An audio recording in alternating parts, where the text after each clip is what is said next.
Good morning. Good morning. Let us begin with our reading for today. Happy Friday. I hope you all had a good rest.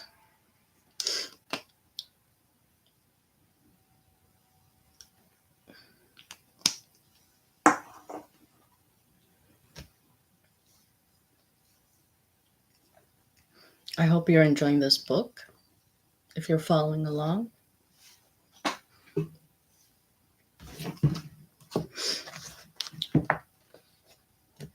We're on chapter 10 today.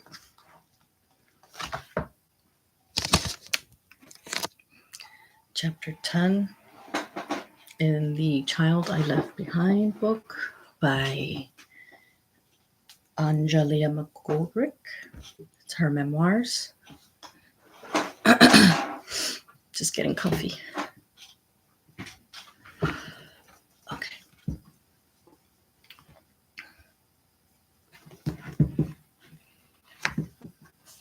All right, here we go.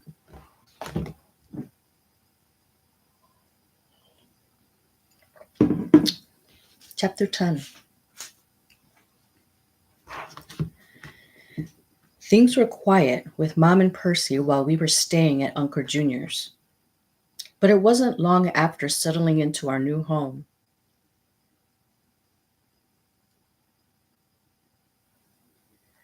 that things heated up again. It was like a roller coaster ride. You never knew what you were going to get. I hated being there and mostly stayed in my room to escape. Percy and Mom fought most of the time over money and him not working, him staying drunk and sleeping all day, and never helping her out.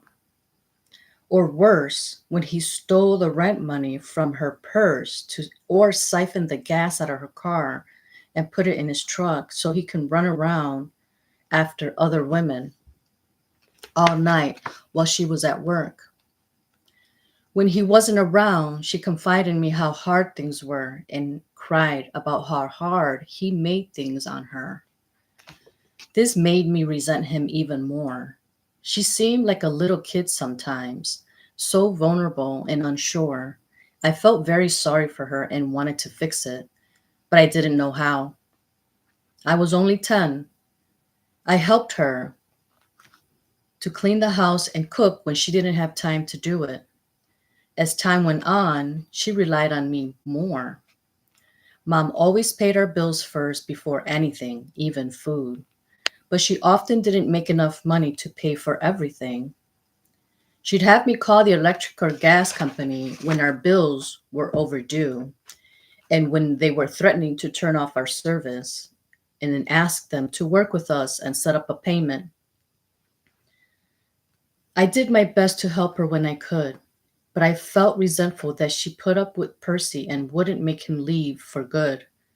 He kept our life in turmoil, and I never understood why she put up with it. Within a few months of moving into our new place and Percy rarely working, no matter how hard Mom begged him, I came to find her crying and learned that her Mustang and Percy's truck had been repossessed. I just don't understand why he wouldn't help. I do everything I can to work and make ends meet, but I need his help. All he ever does is pull me down. What am I going to do without a car? I felt so bad for her, and I didn't know what to say or do. I never knew your car could be taken from you like this, and I was feeling the loss of it too. I don't know, Mom. Why don't you make him leave? Our life is so much better without him. Oh, Angel, you just don't understand. I shook my head and thought, no, Mom, I really don't. Mom picked me up. Mom picked up more hours and worked more. I helped as much as I could and dealt with the regular fights and struggles they were constantly in. I started having trouble getting up in the mornings for school because I was so tired and I couldn't wake up. Mom yelled at me for not getting up on time, and I couldn't figure out why or what was going on. Not only was I waking up late and groggy, I often found my panties missing and couldn't recall why I didn't have them on. One month, I had my period for an entire month and was cramping and in pain. I told my mom and she took me to the doctor, but they couldn't figure out what was wrong with me. We never figured out what the problem was. But Percy's creepiness and the way he constantly watched me made me very uncomfortable. I avoided him as much as I possibly could, but he was always creeping around. One night, after pouring myself a glass of juice, I left it while I went to the bathroom. When I returned, he was hovering over it. "What are you doing, Percy?" He seemed startled and nervous. "Oh, nothing, Angel. I was just going to take a drink of your juice." "Well, there's a whole pitcher I just made and put in the fridge. You can get your own glass," I said with an attitude. I took the juice and went to my room and noticed there was white specks of something floating around in it and wondered what it was. I didn't drink it. I poured it out and went to bed later that night. I woke up with Percy in my bed laying up against me, breathing heavily on my neck. He was rubbing my stomach with one hand and with his other hand was in my panties and he was fondling me. "What are you doing here, Percy? Get out. Get out right now." I could smell the alcohol on his breath and pushed him away from me. "Oh, I heard you yelling. You were having a bad dream, and I came in to check on you and comfort you so you can go back to sleep." He jumped from the bed and left. I shuddered as he left my room. The next day, I went to Mom. "I need to talk to you about something, and I don't want you to be mad at me." "Well, what is it, honey? What did you do?" I told her about Percy being in bed with me and rubbing on me and the juice and the many times I woke up to my panties missing. "Mom, I think he might be putting drugs or sleeping pills in my juice at night. I don't know what is happening. This might explain why I sleep so sound and can't get up in the morning." "Oh, Angel, there is no way that Percy is doing anything to you. If he was, you would know it because it would hurt." "Mom, he was in bed with me and it was creepy and made me feel very uncomfortable. It just isn't right. It really is weird, Mom." "Well, now, Angel, I don't think Percy would do anything like that." I was embarrassed in the first place to tell her about these things. And when she didn't believe me, I felt confused and devastated and even questioned myself about what I had experienced. Even though weird, creepy things continued, I didn't go back to tell her about it anymore. I couldn't stand Percy. I sat and wondered how I was ever going to get away from him.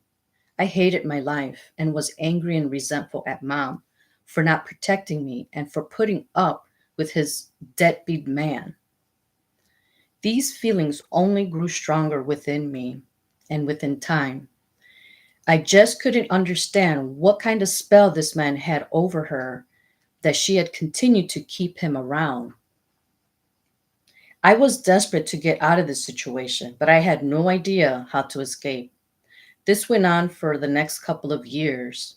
I just tried to stay clear of him as much as I could and hoped he would leave or Mom would throw him out.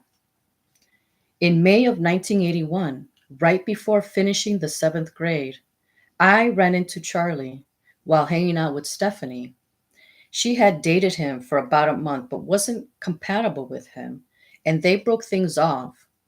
He asked me if he could have my phone number, and I said yes. I was so nervous and excited. "Oh my God, Steph, can you believe he asked me for my number?" "Yes, I told him you liked him, encouraged him to talk to you." "I'm so nervous. He's so cute, but he's a lot older than me. I wonder if he cares." "Well, you don't look or seem 12. You actually seem more like 15.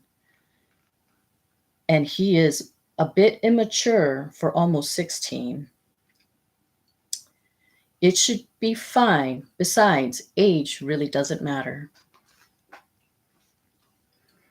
I drank it all in. as we walked with my head in the clouds, looking forward to the hope that he might call me. I thought back to the first time I saw him and the many times I thought about him over the past 2 years, and I felt my heart flutter inside.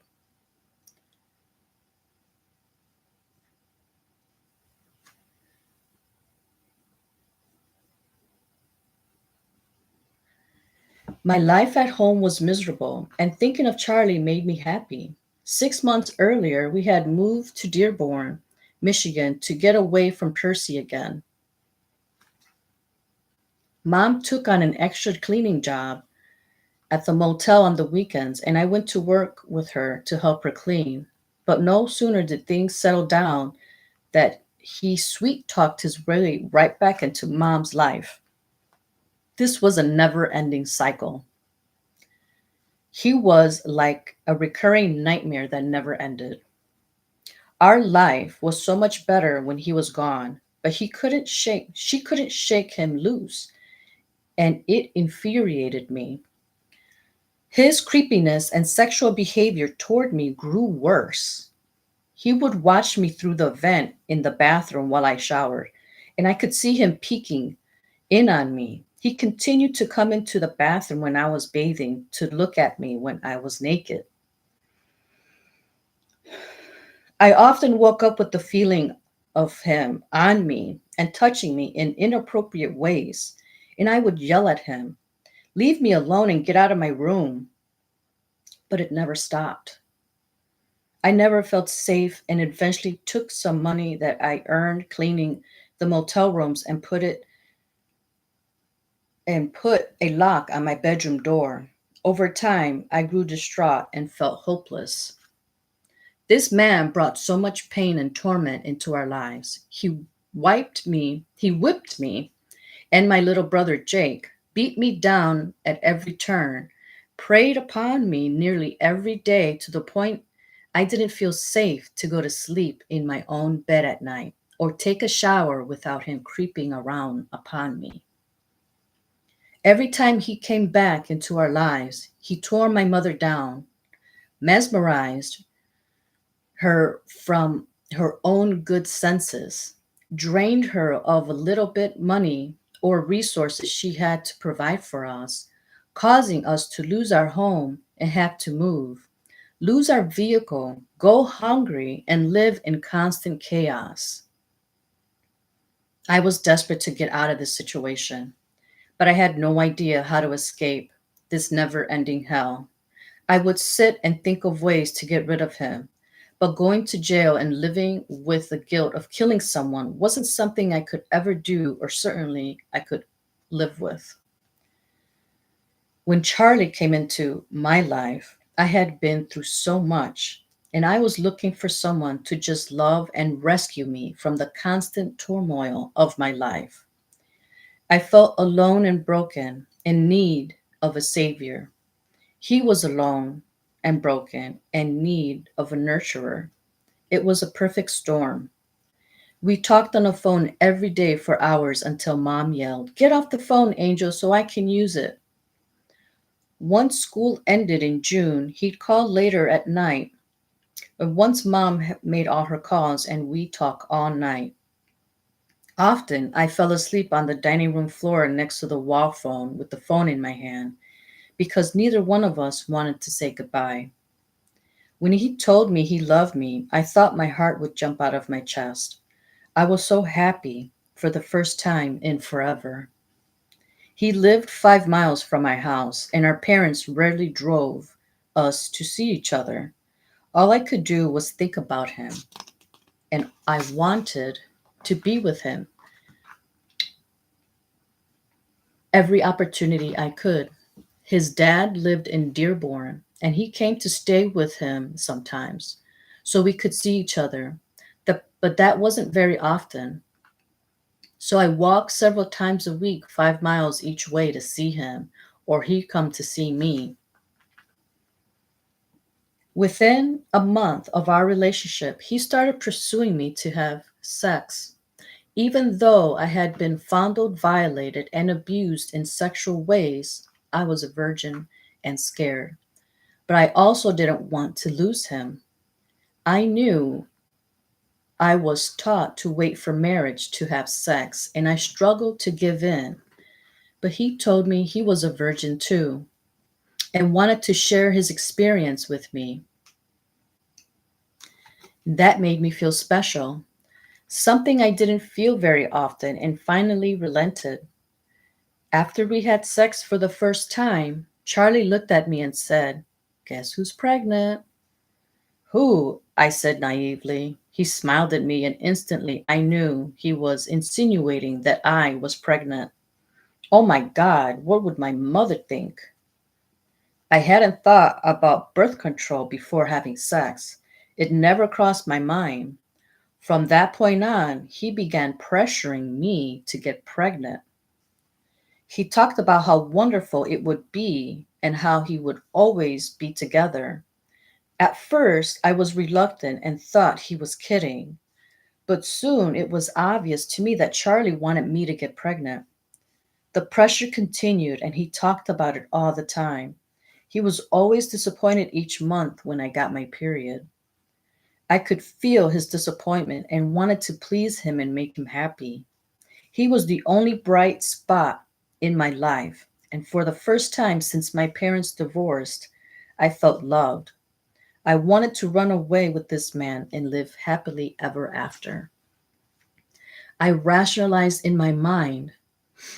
My grandmother married when she was 13. My mom and dad got together when she was 15. Maybe if I get pregnant, it'll be my way out. By the time I was 13, in the final few months of eighth grade, I was pregnant. That's chapter 10. Take a minute for a little water. That concludes chapter 10. So, pregnant at eighth grade.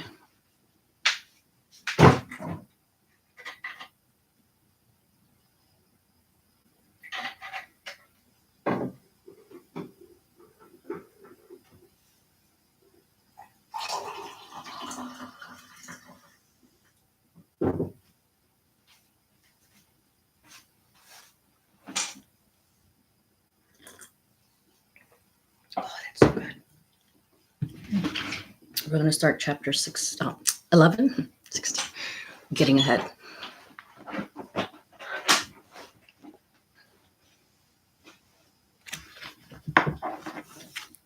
One more sip.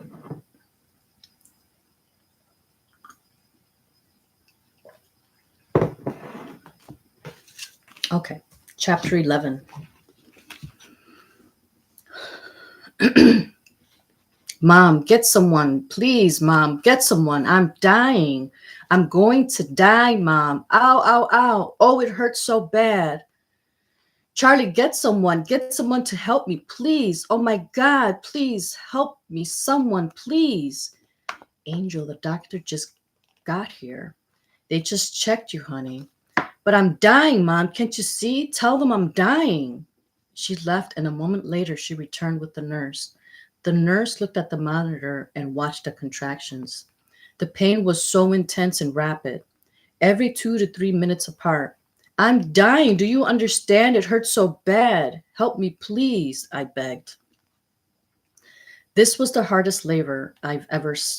This is the hardest labor I have seen in a long time. She's having contractions as if she's ready to deliver, but she's only dilated 3 centimeters, the nurse told Mom. Is there anything you can do for her? Mom asked as concern filled her eyes. The nurse looked at Mom and left the room. I worked on trying to breathe through the pain, but it didn't help. The nurse returned with cold rags for my head and ice chips for me to eat. Mom gently wiped my head to try to calm me down. It's okay, just breathe. Contractions should be over soon. Mom tried to encourage me, but it didn't help.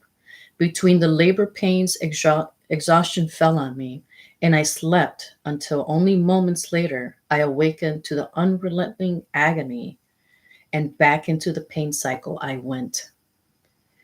I am finally going to have a baby today. I hope he's going to be okay. I hope I'm going to be okay. Endless thoughts swirled through my head. I hope it's a boy. Charlie wants a boy so bad to carry his name. I love him so much. I just want to make him happy. I could see him pacing back and forth in the room. He looked like a lost puppy, completely out of place. I could tell he was uncomfortable, but he didn't leave. He came and stood by my bed and held my hand and let me squeeze his during contractions. Then he'd take a break and move away to give me some space from all the pain. I took comfort in knowing he was with me and appreciated him standing by my side. The pain rattled through every nerve in my lower back, abdomen, and pelvic floor like stabbing pains from a sword piercing my body. Endless hours passed, and I remember what everyone told me. It is going to be painful, but I never imagined it would be this bad. I cried and screamed and begged for mercy, but no one would come.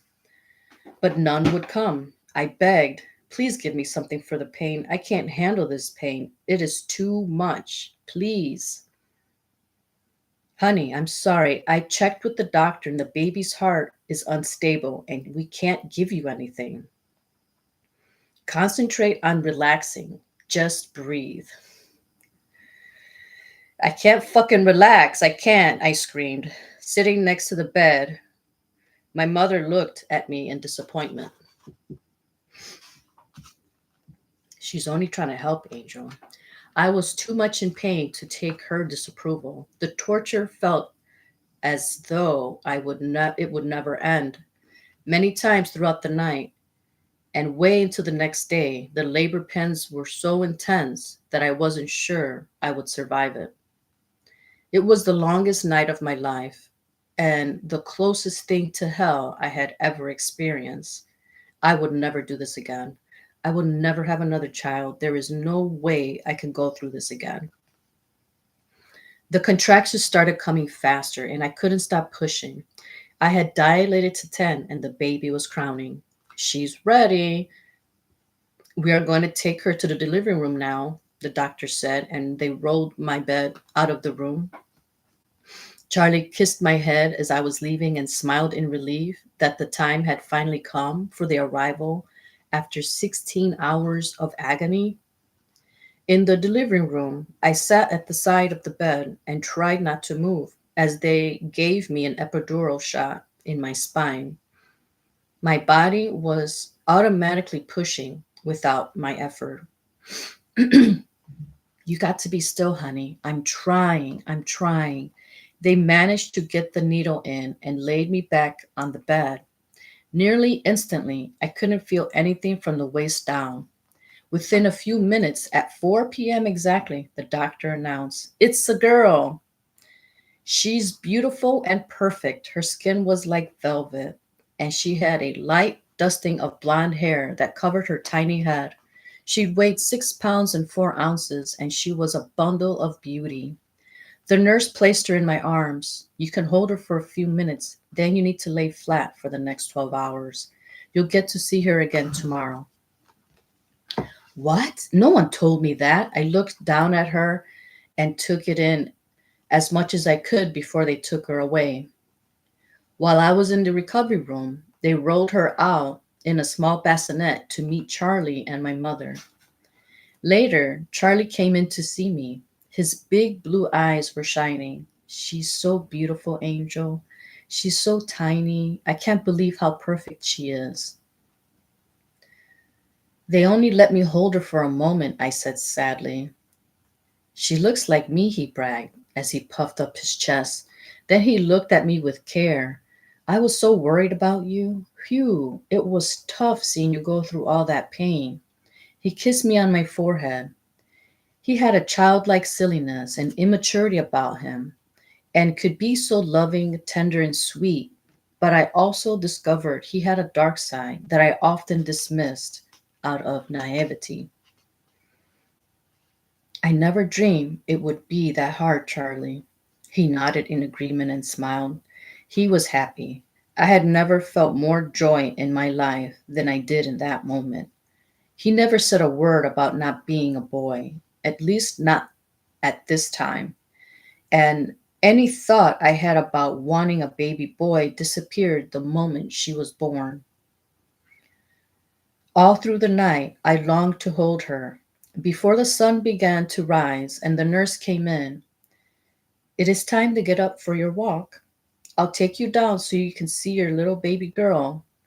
Excitement filled my heart. I couldn't wait to see her. My movements were slow from pain between my legs and in my back as we walked down the long hallway to the nursery. When we arrived in front of the large window, another nurse inside pulled a small bassinet over to let me peek in through the glass to see her. She was wrapped tightly in a pink blanket. She had a little cap on her head and was sleeping peacefully. My heart fluttered with love and delight, and I couldn't wait to hold her. I turned to the nurse. "When will I get to hold her?" "In a couple hours. I will bring her to your room." Joy filled my heart, and I couldn't wait. It was like Christmas morning after a long night of anticipation. When they brought her to me, I held her close, and my heart changed forever. I never knew you could love someone so much. I pulled her sweet face and rubbed her cheek to mine. Her soft, precious skin felt like petals of a rose. Her little nose and small mouth were drawn up like a miniature pink bow as I counted her tiny fingers and toes. I swaddled her and tried to feed her, but it took some effort as she attempted to navigate the nipple of the bottle. "Leah Nicole, you are so beautiful and perfect. You look just like your father, and he is so pleased and proud of himself." I thought of him as I gazed at her, lost in time. In a moment, I had no idea the next 2.5 years would bring so much emotional pain as the labor of birth had brought physical agony. I didn't understand the lifetime of heartache I would endure being a mother, or that this little girl would be one of my greatest teachers. That concludes chapter 11. We're going into chapter 12.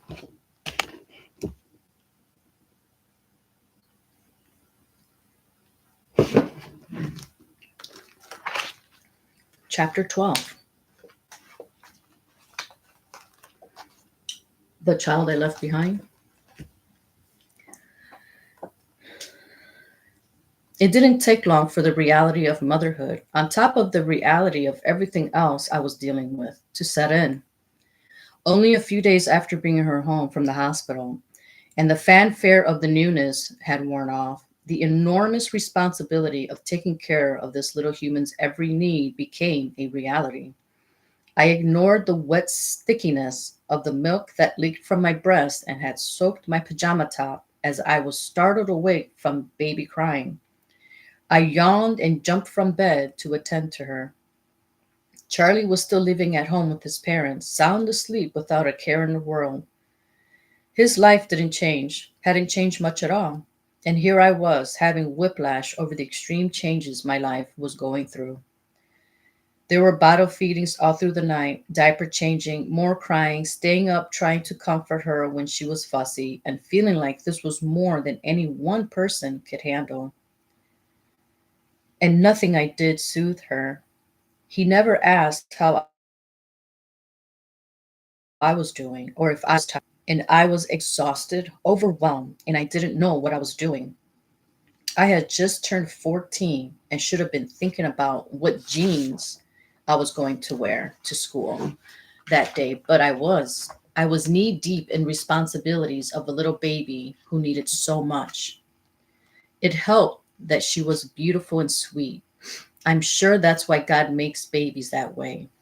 So cuddly and soft. I loved dressing her in those cute little outfits, tiny little caps, and snuggling up with her. But I'm so tired.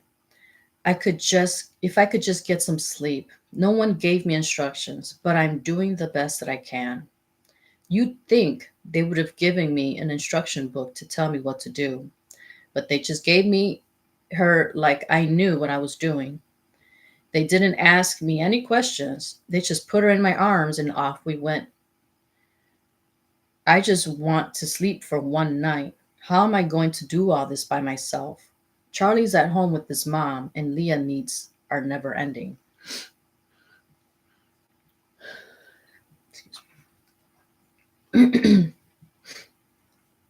The early morning sun was peeking in as I peeled back the curtain and rocked the baby. I glanced out the window and saw my friends from junior high, who I hadn't seen since I got pregnant in eighth grade. To the high school across the street from my house. They were hanging out on the ball field, talking and gathering to share the latest gossip of who was dating who the stuck up girls were, and which guys were the hottest. I imagine I lingered for a moment, then saw Heather, my best friend before all of this, talking and laughing with a new set of friends. I don't miss any of that. I hated school anyways. I tried to convince myself as I envied their freedom and the life I left behind for Charlie and this little baby.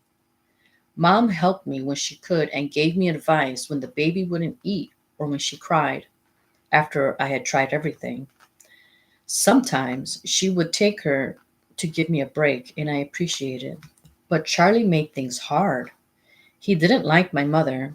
He didn't seem to like women. He didn't actually seem to like anyone. I don't know why he was so mean sometimes. He doesn't he doesn't mean to be. He's really sweet sometimes. I looked out the window and saw Charlie pull into the driveway. Oh, good. Charlie's finally here. Maybe he can help me with Leah. She's been fussing and crying all day. I pulled Leah from the crib. I tried to rock her. Charlie, but it hasn't helped. I tried to feed her. She doesn't want it. I've checked her diaper and it's dry. I've done everything, but nothing is working. My nerves are fried, and I don't know what else to do. I need to smoke. I handed him the baby, and he rocked and cuddled her for a few minutes. That seemed to work. He put her back into the crib and turned the musical mobile, gave her a pacifier, and came into the dining room to smoke a cigarette with me. Within a few minutes, she was screaming again. I quickly jumped up from the table and ran into the room to check on her. Just as I entered the room, I remember I had the cigarette and was about to turn around, but Charlie was right behind me and kicked me with his boot right between my legs, hitting me right where the stitches were. I doubled over, screaming in pain.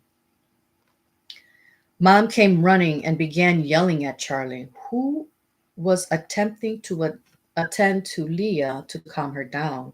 What's going on? What happened? What did you do, Charlie? She yelled as she came to comfort me and try to calm the baby.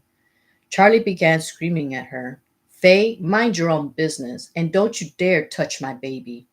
I don't want you to kill her the way you did your first two children. Those words hit us both like a freight train. Mom recoiled and her eyes welled up with tears. I screamed at Charlie, still crying from the physical pain I was in. You asshole, you know she didn't kill her babies. That's not true, Charlie. You need to leave right now. Get out of here, Charlie. I mean it. I'm not fucking leaving, Charlie shouted. Stop this, the both of you, Mom cried. Don't you ever touch my baby. Charlie pointed his finger and shouted at Mom. Mom shook her head at Charlie in sadness and pain. I am sure the memories of losing her first two children to death from unfortunate circumstances flooded her mind as she was crushed. Instantly, I looked at her and saw her eyes filled with pain and disappointment. Charlie, you need to leave right now, I shouted. Oh, yeah? You want me to leave? Okay, I'll leave. But don't expect me to come back. He ran out the front door and I gathered myself as my mother helped me off the floor. I'm sorry, Mom. He could be so mean sometimes. I know he didn't mean it. Angel, I don't know about Charlie. I just don't know how someone could be so mean. She shook her head and hugged me, then turned away crying and went to her bedroom. I walked away feeling horrible that Charlie had hurt her so deeply. How could Charlie be so cruel? Why did I share such private information with him? Such painful, awful thing that happened to Mom. She was only 15 when she had her first child, Walter Jr. He was sickly, and the doctors in the coal fields of Kentucky couldn't figure out what was wrong with him. He only lived a few days. Her second child, Kimberly, was born a year later and died of pneumonia when she was only 3. I can't imagine how devastating that must have been for her. It wasn't something she'd ever talk about.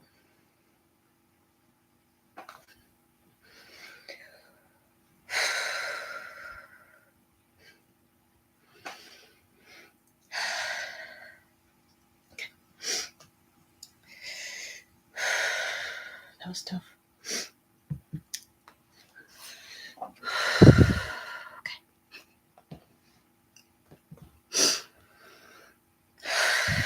There's just some things we don't talk about, right? Excuse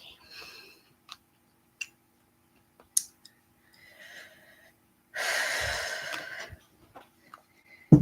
I imagine Charlie's words were like daggers in her heart. I could feel her pain and her helplessness. It hurt when he told her she could not touch our child.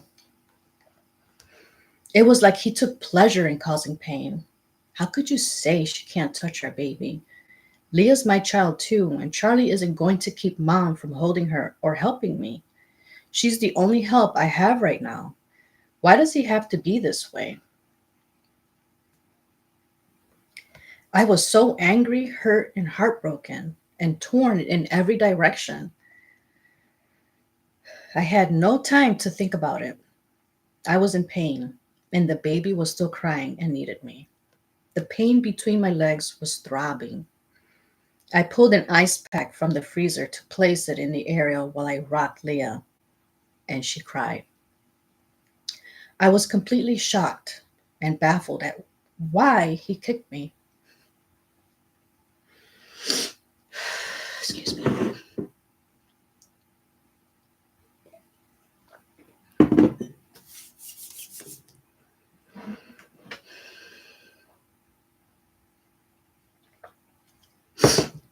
People can be so mean.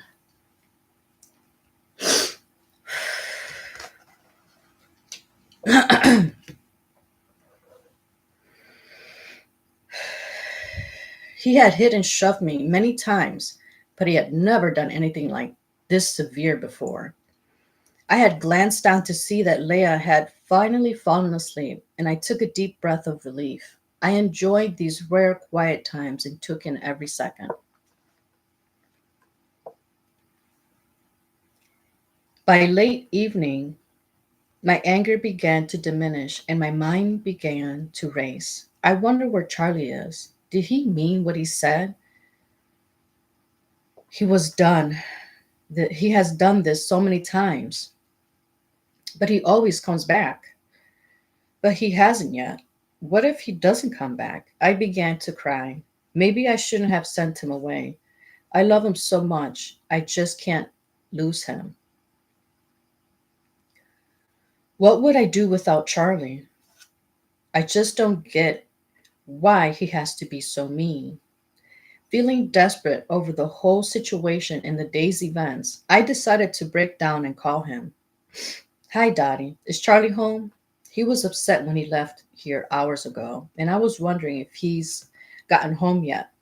No, Angel, he's not here. I haven't seen him. You two need to quit this fighting now. This baby is born, she scolded me.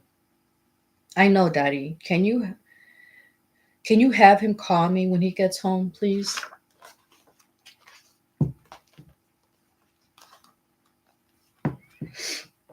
If I'm still up, but I'm getting ready to go to bed. Mitch has to work tomorrow, and I don't have time for all of this nonsense, she said, annoyed. Okay, thank you. I hung up the phone, feeling defeated. As bedtime neared, my mind raced and I felt helpless. There was nothing I could do. Just wait. Surely he will call me before the end of the night, I debated. Just as I was about to go to bed with worry, the phone rang. Hello? Hey, Charlie, I've been waiting all night to hear from you. I was worried. You told me to leave. I know. I'm really sorry. I just couldn't take it all. You have no idea how hard it was when the baby has been crying all day. And then you kicked me. Charlie, I just need it all to stop.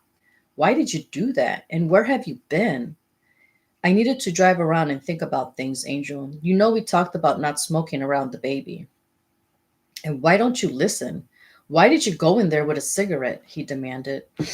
Charlie, I forgot. I'm sorry. I didn't mean to. My nerves are wrecked. And it was my bedroom. And I have smoked in there for years. I didn't even think about it. I was just trying to get the baby to calm her down. And just before you kicked me, I remember and was about to turn around, but you didn't give me a chance. Yeah, but you should have known better. If you wouldn't have done that, I wouldn't have kicked you. I started crying. You have no idea how much you hurt me today. And you were awful to my mother, who was trying to help me. That fucking baby killer, I don't want her touching my baby ever again, and I mean it, Angel. Charlie, that's awful. She didn't kill her babies. Can you imagine if that happened to our baby? How awful that would be, Charlie. We argued until I was completely depleted. I hated arguing, but he was so hurtful and provoking that I couldn't stand not defending myself. Somehow it was always my fault and I could never win. Charlie, I love you. Please calm down. I just want things to be better. I really appreciate you calling me back so I didn't worry all night. Leah is crying again and needs to be fed, and I have to go. Please call me back tomorrow. No, we're going to talk about this right now. I tried to stretch the cord from the wall closer to my room so I could pick up Leah, but it wouldn't reach. Okay, Charlie, I hear you. The baby's crying and I have to go. I hear you. You don't want mom to touch our baby? I love you, Charlie. Get some sleep. Angel, I mean it. You better listen to me. I will, I lied sadly, exhausted from arguing. I didn't want him to leave us, and I was so tired and wanted to end this day, this long day of hell.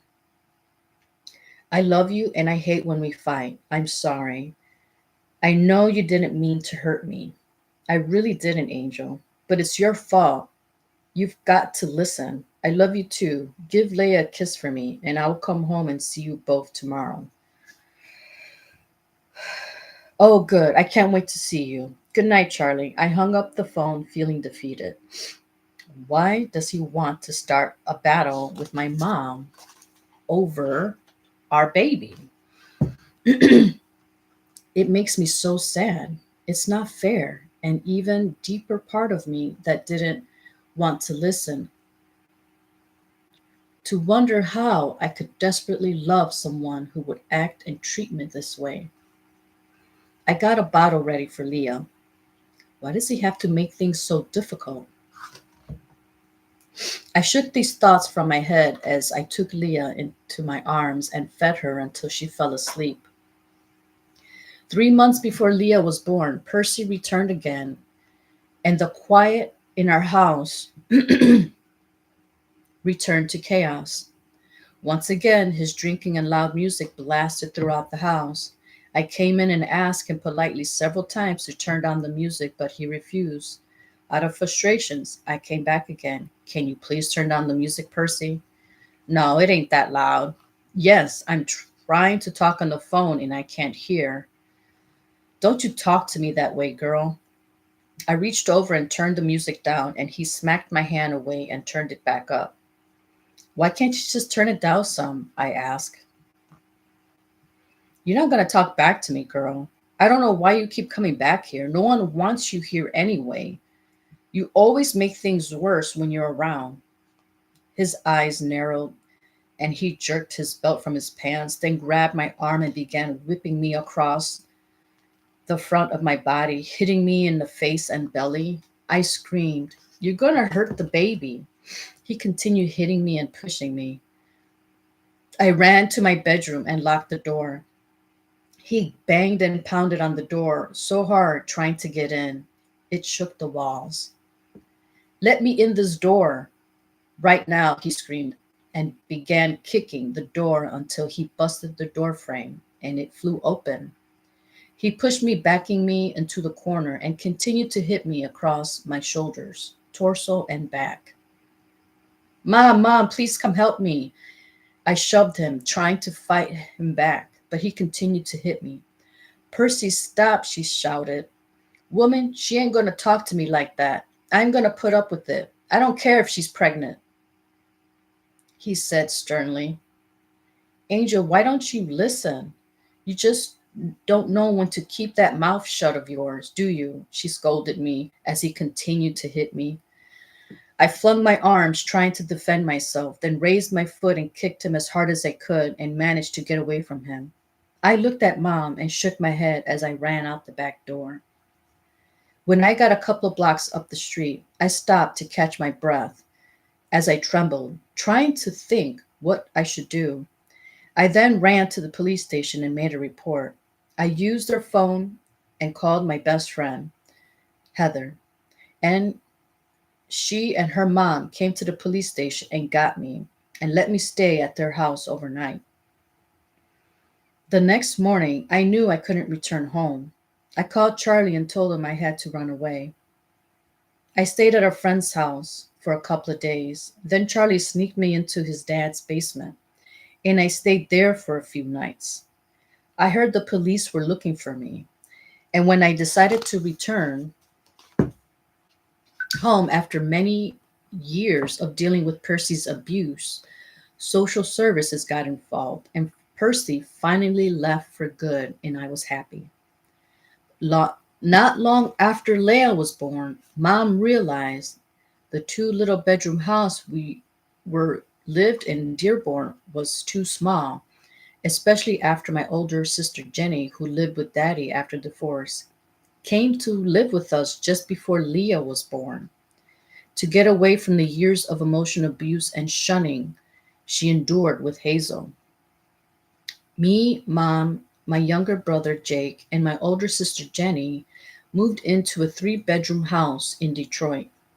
It was a rundown area near Livernois and Michigan Avenue, where years earlier when we first moved to Michigan, I had my first experience of the big city.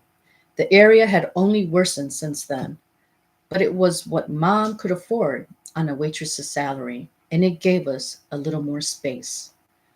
Not long after moving in, Mom met a new guy named Ben. From the beginning, we didn't get along. I was headstrong, angry, and had to put up with Percy.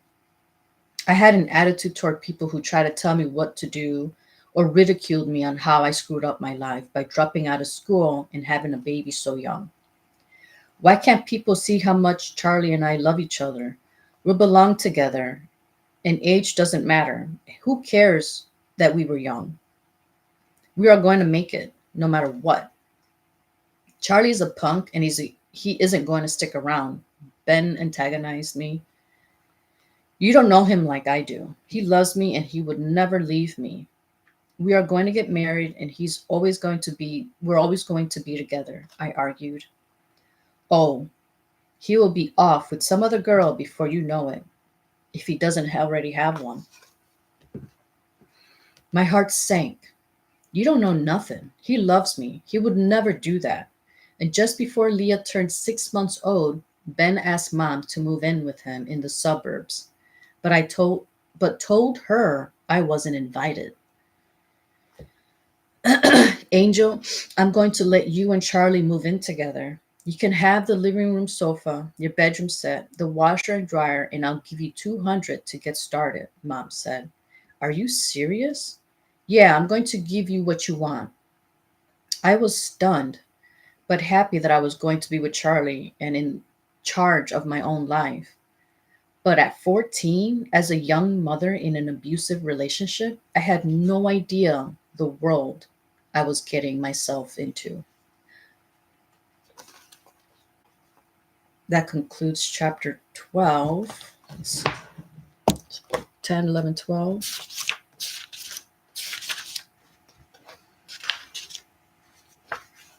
We can stop at 13. Stopping at 13. We'll continue chapter 13 on Monday.